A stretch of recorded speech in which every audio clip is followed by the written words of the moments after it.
জয়ের পথে সঙ্গে সুজয়।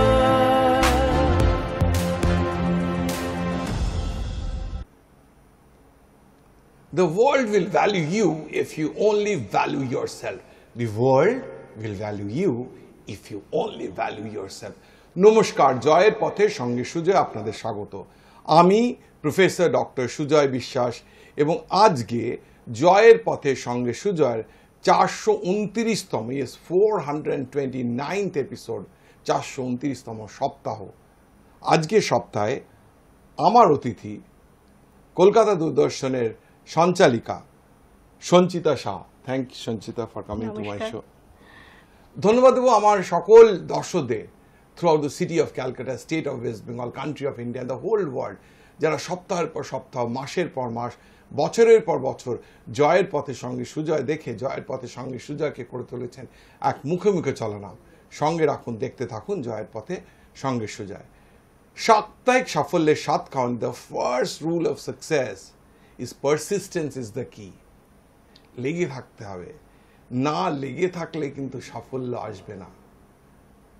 পারসিস্টেন্স ইজ দ্য কি বললেও লেগে থাকলেই যে সাফল্য আসবে তার কিন্তু কোনো শিওরিটি নেই, কিন্তু সেটা না লেগে থাকলে যে সেটা কিন্তু sure. All our support goes to the persistent doctors who are fighting for their rights to clean the society. Second rule of success, have integrity. বলছে there is a difference between integrity and honesty. Integrity is something that is to yourself. If you have integrity, sure to succeed. Maybe সেটা 10 না হয় 9, 8, 7 হতে পারে, but you are going to do this. The third rule of success, be a team man. একা ইতিহাস change করা যায়, yes, but you require a great team to do that. তার এই teamwork also gives you the lesson to share with others, to have teamwork, be a team man. The fourth rule of success, have the best people with you. Get the best outcome from the people who are with you. সবার মধ্যেই না ঈশ্বরের দেয়া ক্ষমতা আছে। It depends on you whether you can bring out the best in the people. এবং লোকে কিন্তু বিশ্বাস করুন কেউ কিচ্ছু চায় না, চায় একটু ভালো ব্যবহার। And respect begets respect. সুতরাং একটু আমরা যদি রেসপেক্ট করি, it will come back to us in n number of times. The fifth rule of success, have empathy. বলছে জাস্টিস কি, আমরা এখন justice empathy for the others. অন্যের দুঃখ যদি আমাকে টাচ না করে, তার পাশে আমি না দাঁড়াই, আমার দুঃখের সময় কিন্তু কেউ থাকবে না। Let's remember that, have empathy, do justice to yourself and to the society. The six rule of success, dare to dream. স্বপ্ন দেখতে শিখতে হবে, স্বপ্ন দেখা প্র্যাকটিস করতে হবে। আমি বলি স্বপ্ন দেখতে হবে, তবেই তো থাকবে স্বপ্ন পূরণের সম্ভাবনা। আফটার স্বপ্ন দেখা, there it should be immense hard work, but স্বপ্নটা কিন্তু ভীষণভাবে দেখতেই হবে। And the seventh এবং সাপ্তাহিক সফলের last rule of success, don't take yourself too seriously. নিজেকে খুব সিরিয়াসলি নেওয়ার দরকার নেই। আমরা যে আমাদের জন্ম সেটা আমাদের হাতে নয়, মৃত্যু আমাদের হাতে নয়। সো বাকিটা আমরা হাতে নিয়ে কি করব? Keep on doing our work on a day-to-day basis and things will work out. প্রারব্ধ কিন্তু আছে, চেষ্টা করতে হয়। Keep on saying success comprises of hard work and luck. Harder you work, luckier you are. চলে আসবো প্রশ্ন উত্তরে, তার আগে অতিথি সম্পর্কে দু চার কথা। তার কারণ জয়ের পথে সঙ্গে সুজয় করে তার সফল অতিথিদের সাফল্যের ডকুমেন্টেশন। আমার আজকের অতিথি Sanchita Saha is a professional elocutionist, voice over artist and anchor. She is working as an announcer and anchor at Kolkata Doordarshan Kendra, voice over artist at Ei Shomoy Gold podcast. She has worked in Akashvani Moitri Prochar Tarango. She has worked as a voice over artist in Tara TV. She is working as an anchor at Poush Utsav, which is a Government of West Bengal project, and she has worked as an anchor at Bharat Sanskriti Utsav of Hindustan Arts and Music. She has also been an assistant teacher in Sri Digambar Jain School from 2006 to 11, and an assistant teacher in the SDJV girls school from 2004 to 6. She does recitation, audio drama, anchoring different halls like Robindra Sadhan, Robindra Akakora Bhavan Academy of Fine Arts. She is taking training in from a renowned audio drama artist Guru Jagannath Bosu and Vijay Lokhi Bormon, and she has a bachelor's in of history honors from BA from Calcutta University and a master's in history from Burdwan University, and her hobbies I will come to know as we go through the interview. Sanchita, তোমাকে তো লোকে দূরদর্শনে দেখে দেখে দূরদর্শনের সঞ্চালক হিসেবেই চেনে। আমার প্রথম প্রশ্ন, are you born and brought up in Calcutta? Yes, কলকাতাতেই জন্ম, স্কুলিং কোথায়? বড় হয়ে ওঠা। আমার বাড়ি বড়নগরে, আমার স্কুলিং ওখানকারই একটি স্কুল বড়নগর রাজকুমারী গার্লস হাই স্কুলে পড়াশোনা। কলেজ ছিল বিদ্যাসাগর কলেজ। আর তারপর তো ক্যালকাটা ইউনিভার্সিটি। তারপরে আমি মাস্টার্স করেছি বারবান ইউনিভার্সিটি থেকে, মডার্ন হিস্ট্রিতে করেছি। তা হিস্ট্রি করলে আজকে তো তোমার সঞ্চালক, you play with your voice, মানে তুমি ভয়েস নিয়েই কাজ করো, সেটা সঞ্চালনা বলো, তোমার নিউজ রিডিং বলো, কিংবা ভয়েস ওভার করা বলো, তো that's a skill, that's a different skill. তো সেটার জন্য তোমার কি মনে হয় যে আজকে যে এই কাজগুলো করার জন্য বেসিক এডুকেশনটা স্কুল কলেজ তুমি মাস্টার্স অবধি করেছো, সেটা দরকার ছিল? আর মানে কারো ন্যাক থাকলে সে এমনিতেই এটা করতে পারে পড়াশোনাটার তো অবশ্যই দরকার আছে। মানে আমার তো মাস্টার্স অবধি করার ইচ্ছা ছিল, আমি করেছি, এবং আমার ছোটবেলা থেকে আমি আমার জার্নিটা একটু শেয়ার করছি। আমার ছোটবেলা থেকে ইচ্ছা ছিল আর কি টিভির পর্দায় কাজ করা। মানে এটা হয়তো এখনকার ছোট বাচ্চারা শুনলে ভীষণ হাসবে, কিন্তু আমরা অত মডার্ন অত স্মার্ট ছিলাম না তখন। ছোটবেলায় যখন টিভি দেখতাম তখন কিন্তু দূরদর্শনই ছিল একমাত্র চ্যানেল আমাদের, যখন খুব ছোট তখনকার কথা বলছি। তো সেই সময় যাদেরকে দেখতাম ঠিক মনে হতো আমি বোধহয় টিভির কাজটা খুললেই সেখানে পৌঁছে যাব। মানে একটা সুপ্ত বাসনা ছিল আমি এখানে কাজ করব। কিন্তু বাড়ি থেকে সেভাবে কোনোদিন আমাকে বলেনি, বা আমিও কোনোদিন ভাবিনি এটাকে প্রফেশন হিসেবে নেব। বাড়ি থেকে শিক্ষিকা হওয়ার কথা বলতো, তো সেইভাবেই এগিয়েছি, সেজন্যই মাস্টার্স করা। তো তারপর একটি স্কুলেও চাকরি পাই, স্কুল জয়েন করি, পড়াই ওখানে। তার পাশাপাশি আমি আবৃত্তি চর্চাটা চালিয়ে গেছি। মানে এটা আমার ভালো লাগার একটা বিষয়, প্যাশন। এটা আমি ওইভাবেই করতাম, বিভিন্ন মঞ্চে পারফর্ম করতাম, বিভিন্ন কম্পিটিশনে যেতাম। কিন্তু আমি তার আগে কেন আমি প্রশ্নটা করলাম তারটা বলি, যে আমি তো তুমি জানো একটা একাডেমিক ইনস্টিটিউশন অনেক বছর ধরে রয়েছি। আমার কাছে অনেকে আসে, আমি তো সিরিয়াল করেছি, সিনেমা করেছি, আমি গান করি।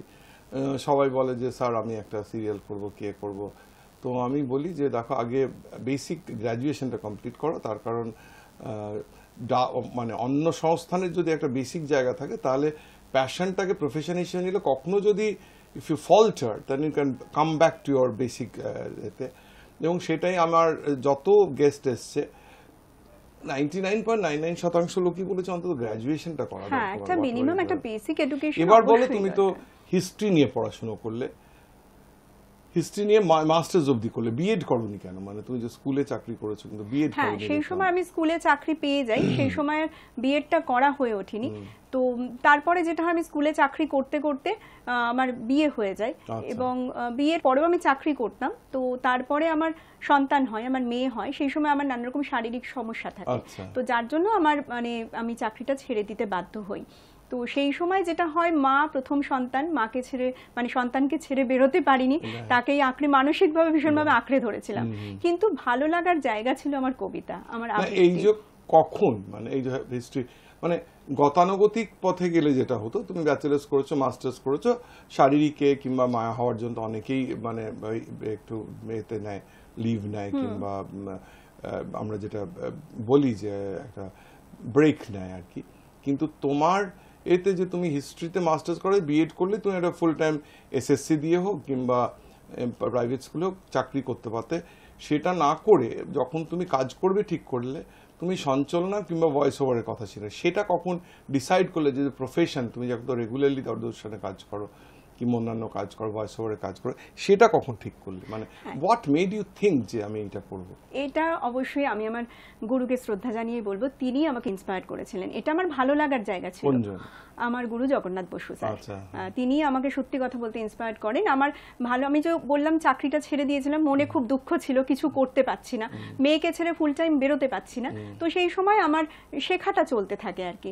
তো স্যার তখন বলেছিলেন যদি কাজ করতে হয় প্রফেশনালি করো সঞ্চিতা, তোমার যখন ক্ষমতা আছে ভেতরের ক্ষমতাটাকে কাজে লাগাও। এইটা আমাকে মানে অনেক দূর এগিয়ে দিয়েছিল।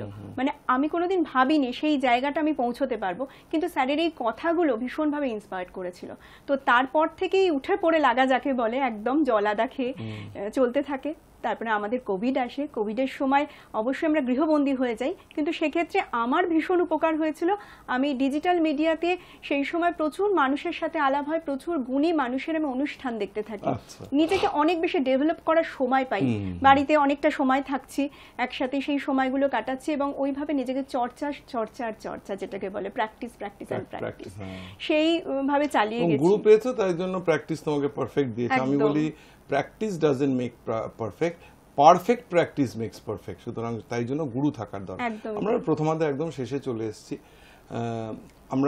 আমি মনে করি, মানে আই রিয়েলি বিলিভ যে মোমেন্টস মেক এ লাইফ, মুহূর্তই জীবন তৈরি করে। যে মুহূর্ত চলে গেছে সেই মুহূর্ত মুকেশ আম্বানি কিংবা বিল গেটসও ফেরত পাবেন না, তাদের যত $1,000 বিলিয়ন থাকুক। তো তোমার you have a lot a path to go, এবং আমরা আশা মানে উইশ করি, আমরা প্রে করি যে তোমার যেন আগামী দিনের পথ অনেক মসৃণ হয়, আরও ভালো হয়। কিন্তু স্টিল টিল ডেট কোনো মুহূর্ত যেটা you like to cherish for the rest of your life.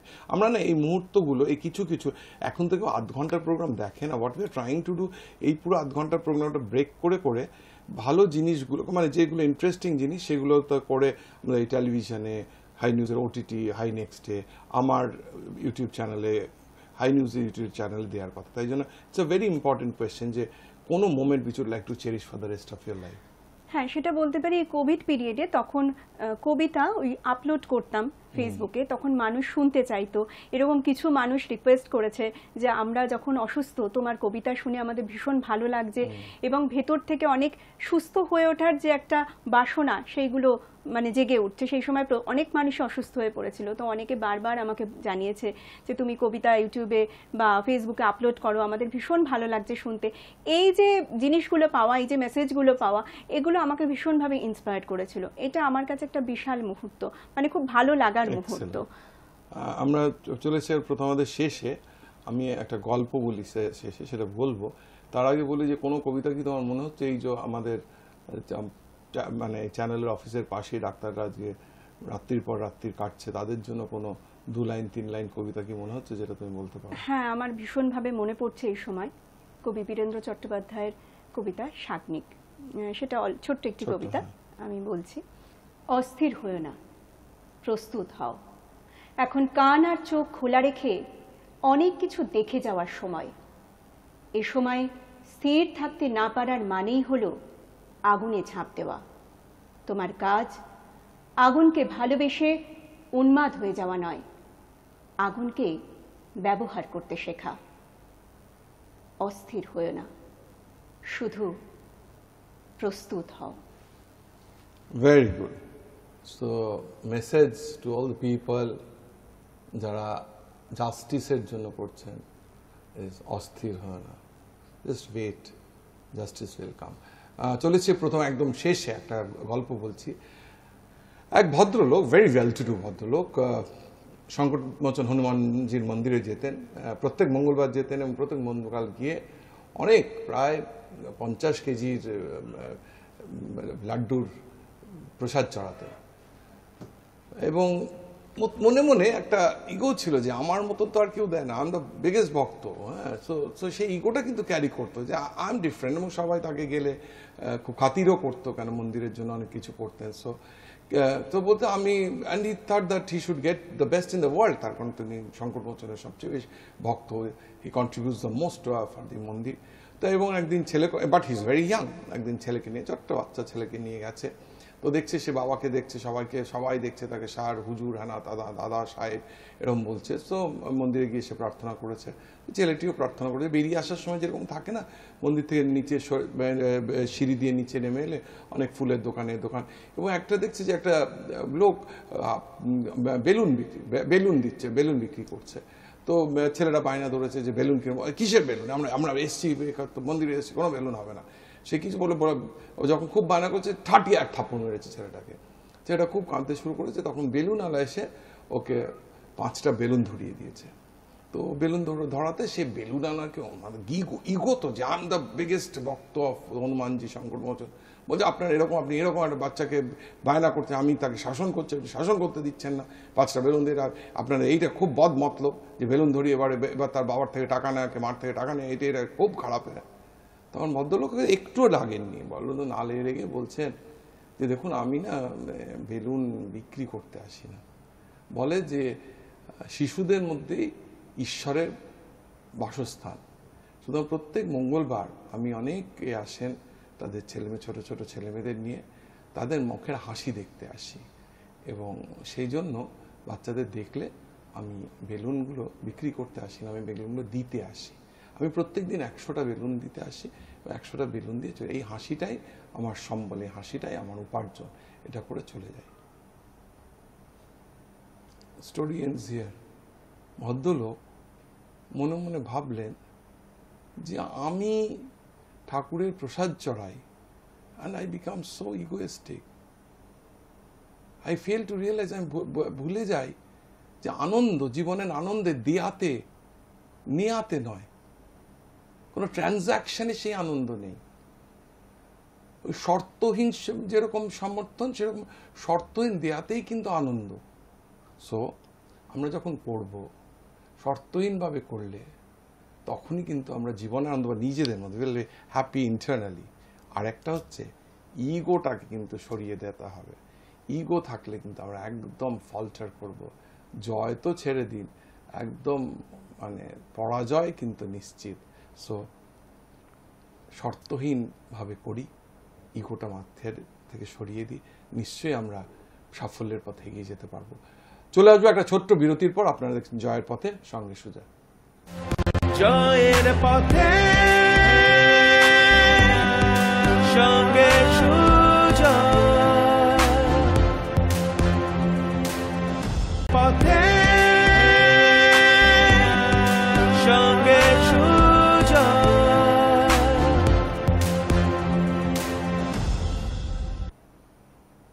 ফিরে এলাম বিরতির পর। আপনারা দেখছেন জয়ের পথে সঙ্গে সুজয়। আজকে জয়ের পথে সঙ্গে সুজয় 429তম 429th এপিসোড, 429তম সপ্তাহ। এবং যারা প্রথম থেকে দেখেননি তাদের জন্য বলছি, আজকে আমার অতিথি কলকাতা দূরদর্শন সঞ্চালিকা এবং voice over artist Sanchita Saha. Sanchita, তোমাকে তো সবাই চেনে as a anchor, as a voice over artist, as a news reader. একটু পার্সোনাল লাইফ সম্বন্ধে যদি শেয়ার করো, মানে আমি ফিল করি it helps to create connect with the audience. এবং আমি মনে করি যে কারো পার্সোনাল লাইফ যদি ভালো থাকে, most of the time professional life অনেক ইজি হয়। যদিও আমার এখানে অনেক 400 বর্ষীয় অতিথি এসছেন, অনেক এক্সেপশনস ছিল, কিন্তু দ্যাটস ভেরি তো তোমার পার্সোনাল লাইফ, তোমার বাবা মা, শ্বশুর শাশুড়ি, হাজবেন্ড, তোমার সন্তান সম্বন্ধে যদি একটুখানি বলো। হ্যাঁ, প্রথমেই বলি বাবা মায়ের কথা। ছোটবেলায় যে শেখা, সেটা বাবা মায়ের জন্যই হয়েছে। পরবর্তীকালে আসছি আমার শ্বশুর বাড়ির ইয়েতে, তো আমার হাজবেন্ড আমাকে এনকারেজ করেছিল এটা শেখার জন্য। তো প্রফেশনালি কাজ নয়, শেখার জন্য এনকারেজ করেছিল। তো আমি শিখতে শুরু করি। তারপর যখন প্রফেশনালি কাজগুলো, আমার বাবার ব্যবসা। আচ্ছা। তো তারপরে আমার হাজবেন্ডের কাছে আমি যখন ইন্সপায়ার্ড হই যে তুমি শেখো, হাজবেন্ডেরও বিজনেস, তো বলেছিল শেখো, কোনো অসুবিধা নেই, তোমার যখন ভালো লাগে এটাকে নিয়ে শেখো। তো আমি শিখতে শুরু করি। তো যখন প্রফেশনালি কাজ করতে শুরু করি, বাড়ি থেকে অনেকটা সময় বেরোতে হয়, আর আমাদের কাজের কোনো সময় তো নির্দিষ্ট থাকে না। তো সেইটা তখন আমাকে একটু বাড়িতে বোঝাতে হয়েছিল। প্রথমে একটু অসুবিধা হয়েছিল, কিন্তু তারপরে আমি বোঝাতে পেরেছি যে এই কাজটা কতটা সমৃদ্ধ পূর্ণ কাজ আর কি, কতটা উচ্চমানের কাজ। ও তারা এখন বুঝতে পেরেছে, তো এখন আমাকে সাপোর্ট করে। হ্যাঁ, শ্বশুর শাশুড়িও সাপোর্ট করেন এবং ফেরার সাথে সাথে মানে ফিরেছো, তোমার কি লাগবে বা কখন ফিরছো, এই যে খোঁজ নেওয়া, এগুলোই কিন্তু অনেকটা বড় প্রাপ্তি। আর সব থেকে বড় কথা, মানে বাড়ি থেকে যদি সাপোর্ট না থাকে না, তাহলে বাইরে গিয়ে কিন্তু কোনো কাজই ভালোভাবে করা যায় না। তো সেই সাপোর্টটা আমি পুরো পাই বলেই মেয়েকেও বাড়িতে রেখে এসে আমি এখন, কত বড় মেয়ে ক্লাস 7 এ পড়ে, 12 বছর বয়স। ও ক্যালকাটা গার্লসে পড়ে। ক্যালকাটা গার্লস সিজিএস এ পড়ে। হ্যাঁ, সিজিএস। মোস্টলিও CGS is very good school. আচ্ছা, হ্যাঁ, আর এখন তো মানে স্কুলের একটা প্রেসার আছে, তো সবকিছু মিলিয়ে যদি বাড়ির সাপোর্টটা না পাওয়া যায় তাহলে কাজগুলো এগোনো যায়। মেয়ে যে মাকে দূরদর্শন দেখতে পায়, খুশি হয়? হ্যাঁ, খুশি হয়। এখন বাড়ির সবাই খুশি হয় এই কাজগুলো করছি বলে, এবং বাড়ির আত্মীয় স্বজনরাও ফোন করে যখন জানায়, ভালো লাগে তখন। আমি প্রথমেই বলছিলাম, তোমার সাথে অফলাইনে বলছিলাম, যে আমরা তো যে কাজই করি আনন্দ করেই করি, প্যাশনেটলি করি, কিন্তু তবু প্রত্যেকটা কাজে একটা স্ট্রেস থাকে, এবং সেই স্ট্রেসের জন্য ফ্রি করার জন্য আমরা কিছু হবি করি, মানে যেটা আমাদের মি টাইম আর কি, যেটা। তো তোমার হবির মধ্যে আমি তখন প্রথমে তোমার প্রোফাইল পড়তে গিয়ে বললাম যে হবিটা কেন, হবিটাও আমরা ওই যে এই জয়ের পথের সঙ্গে সুজার আমার বিভিন্ন গেস্টদের, অতিথিদের হবি আলাদা করে পড়বো ঠিক করেছি। তোমার হবিটা কি? আমার হবি অবশ্যই বই পড়া, কারণ বই না পড়লে আমরা এই কাজগুলো করতে পারবো না, অনেক বেশি করে পড়তে হয়, তো সেটা আছেই। এছাড়া গান শোনা আর কবিতা শোনা, বিভিন্ন বড় গুণী মানুষজন যারা আছেন তাদের কবিতা শুনি, যাতে নিজেকে আরো ডেভেলপ করতে পারি, আরো অনেক দূর এগিয়ে যেতে পারি। আর আজকে ধরো তুমি তো এটা প্রফেশন হিসেবে নিয়েছো, তোমার কি মনে হয় যে সঞ্চালনা, ভয়েস ওভার করে একটা কেরিয়ার সত্যি করা যায়? মানে তুমি তো বললে, যেটা তুমি বললে সেটা হচ্ছে যে তোমার হাজবেন্ড ব্যবসা করেন, so you have a solid support. তোমাকেই যদি একা চালাতে হতো, would you have been able to survive with whatever you are doing yourself? হ্যাঁ, তার এই প্রশ্নটা হচ্ছে যে অনেকে আমার এখানে এসছেন, মানে আমি অনেকে দেখেছি যে শুধু অ্যাঙ্কারিংই করে, শুধু এরকম কবিতাই লেখে কিংবা কবিতাই পড়ে, মানে এটা করে কি সত্যিই চালানো সম্ভব, আর মানে আর ইটস ভেরি ডিফিকাল্ট? হ্যাঁ, এটা সম্ভব, কিন্তু এটা সময় সাপেক্ষ। মানে আমি প্রথমেই যদি ভাবি আমি একটা মানে বিশাল একটা টাকা উপার্জন করব, সেটা হয়তো প্রথমেই সম্ভব নয়, কিন্তু লেগে থাকতে হবে এবং কাজটাকে ভালোভাবে করে যেতে হবে। ভালো কাজ করলে ডাক আসবেই, আমার বিশ্বাস সেটা, এবং তাহলে অবশ্যই আরো এগিয়ে যাওয়া যায়। তুমি বিলিভ যে এটা করলে সেটা? হ্যাঁ, আমি বিশ্বাস করি। তুমি কত বছর ধরে এই কাজটা করছো? আমি আজ 5 বছর হয়ে গেল এর সাথে যুক্ত রয়েছি, আর মানে যেটা প্রফেশনালি যুক্ত রয়েছি। এছাড়া তো শেখা বা এটা তো অনেক ছোটবেলা থেকেই চলছে। আচ্ছা, শেখা। তুমি যখন শিখতে গেছো, যখন এই যে তুমি কবিতা পাঠ করো এবং অ্যাঙ্কারিং করো, তো ভয়েস সম্বন্ধে তোমার দু চারটে, মানে এই যে তুমি গুরুর কাছ থেকে শিখেছো, যে ইমপ্লিমেন্ট করছো করে, ভয়েস সম্বন্ধে দু চারটে কথা যদি তুমি দর্শকদের জানাতে হয়, মানে হোয়াট ইউ হ্যাভ লার্নড, মানে এটা তো ফাংশনাল এক্সপিরিয়েন্স, আমরা বলি হ্যান্ডস অন লার্নিং, সেটা কি? মানে ধরো কবিতা তো অনেকেই বলতে পারে, যে কোনো কবিতা একটা কারো যদি একটা সাহিত্যবোধ থাকে, একটা জীবন বোধ থাকে, সে কিন্তু টেকনিক্যালি কোনটা জানা দরকার, একটা মানে আমি 1 2 3 4 করে পয়েন্টস করে যদি বলতে পারো যে 1 এটা, 2 এটা, 3 এটা, 4। হ্যাঁ, মানে ভয়েস মডুলেশনটা অবশ্যই শেখা দরকার বলে আমার মনে হয়। তো সেখানে ভয়েস কোথায় আপ হবে, কোথায় ডাউন হবে, আমি যখন একটা হাসির অভিনয় করছি তখন আমি কিভাবে থ্রো করব, যখন আমার দুঃখের, তখন কত দূর আমার বেদনাটা দর্শককে বোঝাতে গেলে আমার কতটা গভীরে যেতে হবে, সেই মডুলেশনটা আমাকে, মানে কণ্ঠের মাধ্যমে ছবি আঁকা যাকে বলে, যেটা চোখ বন্ধ করলে ঘটনাটা দর্শকের চোখের সামনে ভেসে উঠবে। তো সেইগুলো করতে গেলে অবশ্যই আমার মনে হয় শেখার দরকার আছে, এবং এটা রীতিমতো একটা চর্চার বিষয়। প্রত্যেকটা দিন এর একটা গ্রামার পাঠও আছে, সেই গ্রামারগুলোকে বেস করে আর কি আমাদের ধীরে ধীরে এগোতে হয়। তুমি কি কখনো তোমার নিজের কাজ দেখে মনে হয়েছে যে I could have done it better? হ্যাঁ, কাজ তো সব সময় মনে হয় যে কাজটাই করছি এর থেকে আরো ভালো করব। কখনোই কাজ নিয়ে স্যাটিসফাইড যদি হয়ে যাই তাহলে মানে স্থির হয়ে যাব, এগোতে পারবো না। তো যখনই কাজ হয় আমি দেখার পর মনে হয় যে এই জায়গাগুলো হয়তো আমি আরো বেটার করতে পারতাম, আরো বেটার করব। মানে আমি আশাবাদী, আমি বিশ্বাস করি যত কাজ করব এবং যত আরো প্র্যাকটিস করব আমি আরো ভালো কাজ করতে পারবো, এটা আমার মনে হয়। The world is changing every day artificial ইন্টেলিজেন্সের মাধ্যমে। তুমি দেখেছো এখন যে তোমার যে কোনো একটা সফটওয়্যার দিয়ে কারো মুখে কথা বলা যায়, গান করানো যায়, করানো যায়।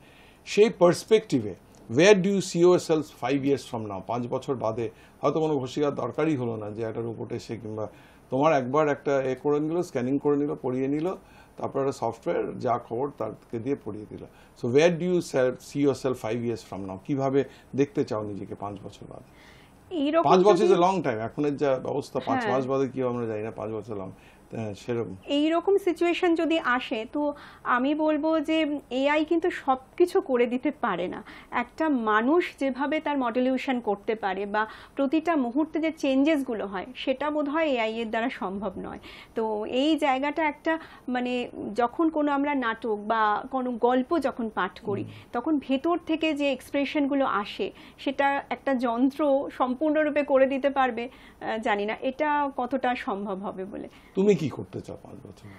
আমি তো অবশ্যই এই পথে how do you want to see yourself? মত একটা নিজের একটা ফোকাস আছে যে আমি এই জায়গাটুকুনি পৌঁছাতে চাই। হ্যাঁ, আমি অবশ্যই চাই আমি এই কাজগুলোকে আরো অনেক বেশি করতে চাই, আরো বিভিন্ন চ্যানেলে অনুষ্ঠান করতে চাই, সঞ্চালনার কাজ করতে চাই। তো so you want to see yourself as a more busy professional, যার সময় একদম নেই। হ্যাঁ, একদমই তাই। রেগুলার বেসিসে আরো অনেক অনেক কাজ করতে চাই এবং ভালো কাজ করতে চাই। তোমার কি প্রথমার্ধে যে কবিতাটা বললে তোমাকে আমি বললাম সেটা এই যে সংগ্রামী ডাক্তারদের জন্য বলেছি, কিংবা এই সংগ্রামী মানুষ যারা আজকে একটুখানি ডিস্টার্ব, তাদের তোমার নিজের কোনো কবিতা ভালো লাগার কবিতা আছে যেটা তুমি বলতে চাও? আচ্ছা, আমি ছোটদের ছোট্ট একটি কবিতা বলছি। যে কবিতাটা আগে একটু বলি, আমরা বাবা মায়েরা সবসময় বলে থাকি নেক্সট জেনারেশন একদম মানে কিছু করছে না, নেক্সট জেনারেশন ভালো নয়, যা করেছে আমরা ভালো, আমরা ঠিক। তো সেই ক্ষেত্রে কবি দেবব্রত দত্তের একটি ছোট্ট কবিতা হারানো মার্কশিট। বাবা এবং ছেলে মিলে ব্যাগ সুটকেস খুলে সাফসুত্র করছিল সব নোংরা এবং ছুলে। হঠাৎ বাবা, বুবাই হাতে কিসের কাগজ ওটা? বলল বুবাই, খুঁজে পেলাম এই মার্কশিটটা। বাবা বললেন, দেখি দেখি। হে কি, ইস, ছি ছি, অঙ্কে 12, ভূগোলে 0, বাংলায় 24। তোদের মতো বয়সেতে পেতাম স্টার ও লেটার। সেই সময় ছেলে মেয়ে ছিল অনেক অনেক বেটার। বলল বুবাই, মার্কশিটটা ভুল হয়েছে দেখা। দেখো বাবা, স্পষ্ট করে তোমারই নাম লেখা। আমি জানি, আমি খুব মজার, খুব মজার কবিতা। একদম চলে এসেছি প্রোগ্রামের শেষে। আমি প্রথম এই প্রোগ্রাম শুরু করি 2016 সালের 2 জুলাই, আজকে 429তম সপ্তাহ। প্রথম থেকে আমি একটু বলি, আপনার এই প্রোগ্রামে আসতে পেরে সত্যি আমার ভীষণ ভালো লেগেছে। আমি এটা অনেক দিন ধরেই দেখি এই প্রোগ্রামটা। তো আপনার আমন্ত্রণ যখন হঠাৎ করে পেলাম, আমারও আজকে একটা মানে বিজি একটা শিডিউল ছিল, কিন্তু সেটাকে আমি একটু পিছিয়ে দিয়ে আমি এসেছি। আসলে আমিও তো খুব ব্যস্ততার মধ্যে থাকি, তাই জন্য আমার এতে, আর আমি এই প্রোগ্রামটার ডিরেক্টর, কম্পোজার, ড্রেস ডিজাইনারে, স্ক্রিপ্ট রাইটার। তো আমার যেদিনকে সুবিধা হয় সেদিনকেই করে না নিলে তারপর আমি আটকে যাবো আর কি। এবং তোমাকেও বলি যে তোমার পাশার পেছনে যার নাম তাকে না বললেই হয়, অরুণিমা দে, আমাদের সিনেমা ডিরেক্টর অরুণিমা দে, আমার বন্ধু। অরুণিমার কাছে আমার খুব বিশেষ দিন। একটা তো আমাকে ফার্স্ট বড় পর্দায় কাস্ট করে, maybe a very small role, কিন্তু মানে নিজেকে ওই 70 মিলিমিটার দেখা, that was a different experience. আর একটা হচ্ছে ও খুব স্বাধীন চেতা মেয়ে। এবং আরেকটা ভুলবো না যে সৌমিত্রবাবু আমার 150তম এপিসোডে এসেছিলেন, এবং তখন ওর একটা সিনেমা, সেই সিনেমাতে আমি করি তুমিও তুমি, ও পুরো একদম বসেছিল, কেন সৌমিত্রবাবু খুব মুডি ছিলেন, তাই জন্য আমি বলেছিলাম তোমার সিন করছে, এবং পুরোটা ছিল আমাদের যেখানে আমরা বসছি সে অপোজিটের দিকে বসে একদম শেষ করে। So thanks to Arunima for referring. Arunima বলেছে, আমি বলছি যে সঙ্গে সঙ্গে আমি ওকে ডেকে নিচ্ছি, আমরা তো এমনি লোক নিই, কিন্তু তুমি যখন বলছো উইথ ইউর রেসপেক্ট আমি তোকে নিচ্ছি।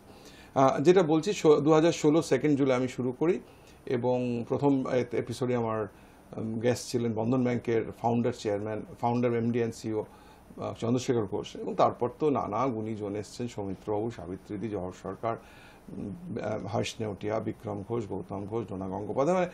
মানে ডোনা গাঙ্গুলির তো 1 মিলিয়ন ভিউজ হয় আর কি। তো আমার প্রথম থেকে আমি বলেছি আমি সোনার বাংলা গড়ার একজন সৈনিক হতে চাই। I want to be soldier in making Sonar Bangla. সোনার তো কিছু হয় না, সোনার মেয়ে, সোনার সংসার।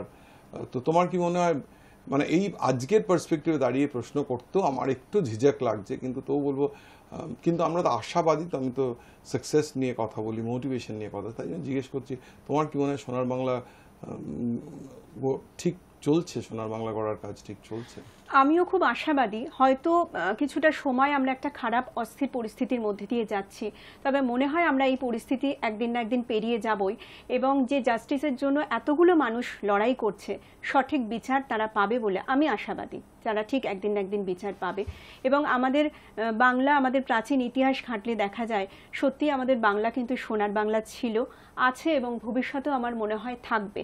কিছু সময় কিছু তো খারাপ পরিস্থিতি তৈরি হয়, সেগুলোকে কাটিয়ে আমাদেরই উঠতে হবে। আমরাও যেমন সাধারণ, মানে যেরকম নেতা নেত্রীদেরও দায়িত্ব রয়েছে, সেরকম আমরা সাধারণ মানুষ আমাদেরও কিছু দায়িত্ব রয়েছে, আমরা শিল্পীদেরও কিছু দায়িত্ব রয়েছে, যেগুলোকে মনে হয় পালন করলে আমাদের বাংলা সোনার বাংলাই থাকবে বলে আমার মনে হয়। এক্সেলেন্ট।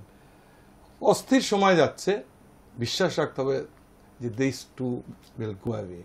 সে অমিতাভ বচ্চনের সেই শায়রিটা আছে না, ওয়াক্তি তো হ্যায় বদল জায়েগা। সোনার বাংলা রাজনৈতিক দল নেতা নেত্রী করবেন না, প্রত্যেক সপ্তাহের মতো বলি সোনার বাংলা কোনো রাজনৈতিক দল নেতা নেত্রী করবেন না, সোনার বাংলা করবে আপনার আমার মতো সোনার বাঙালি। আসুন হাতে হাত ধরি সোনার বাংলা করি, হাতে হাত ধরি সোনার বাংলা, হাতে হাত ধরি সোনার বাংলা।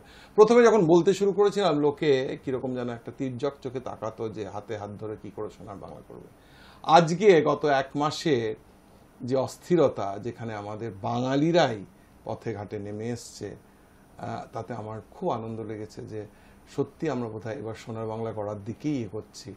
অন্যায়ের প্রতিবাদ যদি করতে পারি তাহলেই হয়তো বাংলা সোনার বাংলা করবে, নিজেদের কাজটাও ঠিক করে করতে হবে। এবং আমরা আশা করব প্রশাসন সঠিক স্টেপস নেবেন দোষীদের শাস্তি দেওয়ার। বলবো আমার তো বিরাট কোনো প্ল্যাটফর্ম নেই বলার জন্য, এই প্ল্যাটফর্মটা থেকে বলবো দফা এক, দাবি এক, আরজি করের নির্যাতিতা বিচার পাক। চলে এসছি প্রোগ্রামে একদম শেষে, ধন্যবাদ দেওয়ার পালা।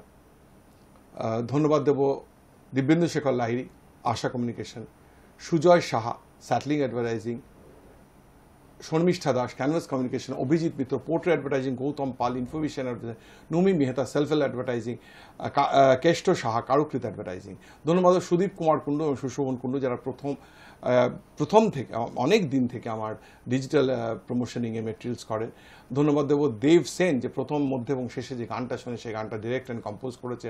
ধন্যবাদ দেব রাঘব চট্টোপাধ্যায়, যিনি এই গানটা গেয়েছেন, এবং ওরা 240 এবং 315তম সপ্তাহে এসছিল আমার অনুষ্ঠানে। এবং ধন্যবাদ দেব ডিরেক্টর্স অ্যান্ড ট্রাস্টি অফ শেয়ারব্রত স্কুল অফ নার্সিং, যারা কিছুদিন হলেও আমাদের সাথে ছিল।